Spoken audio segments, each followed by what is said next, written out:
can't help but notice two things. There are two women on this and none on this. And I must also submit that I'm 27, not married, and marriage overwhelms me. It doesn't scare me, it doesn't excite me, but it definitely overwhelms me, like it overwhelms a lot of you over here, for sure. But does that undermine my respect for this institution or my reverence for this institution? No. Marriage, as defined in the dictionary when I looked up, is a state of being united to a person in a consensual and contractual relationship as recognized by the law. So what are we debating over here? Are we debating the relationship between two people, or are we debating the relationship as recognized by law? I think I can safely assume that we are debating the relationship as recognized by law. And I should present my case in two parts. One is how marriage is significant for the two people that are, or the people that are involved in it, and how marriage is significant for the society and economy as a whole. For the first part, let me tell you a story. Going way back, long ago, till when history could remember, there was a tribe of people which kept growing. There was a tribe of small people, humans, which kept growing and also amassing a lot of wealth and property. And soon there was a need for a set of rules and guidelines to define inheritance, power and procreation.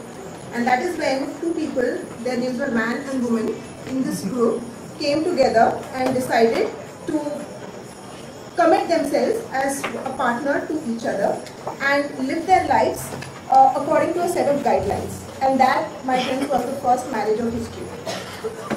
So they lived their lives according to these guidelines for inheritance, power, property, absolutely no love or romance at that point of time.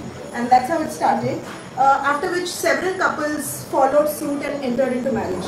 Then eventually what happened was, as they started living according to these guidelines, they developed a deep sense of acceptance for each other, a deep sense of devotion for each other, a deep sense of emotional bonding for each other. And that is what probably we call love, and that is how probably love came into being.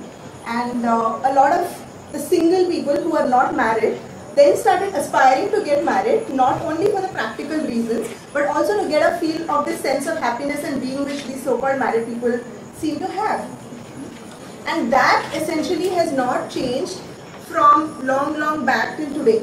Even today, several of us want to get into an arrangement that offers security and stability and a bond of devotion and love.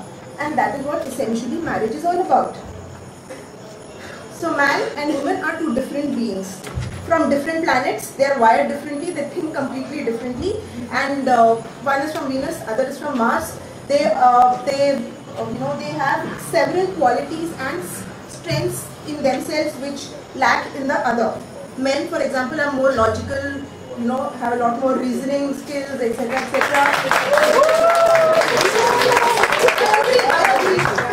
And women are a lot more caring, loving, and they are and they have the strength to face any tough situation and can withstand a lot of pressure, which men can't. But these are not skills which either of us can't learn. I can learn to be a lot more logical, and men can learn to be a lot more loving and caring, maybe.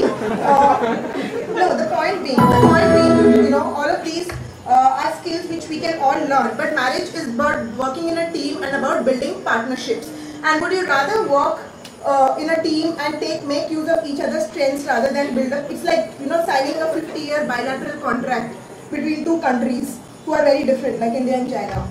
And there are too many variables, so it's better that we draw on each other's strengths.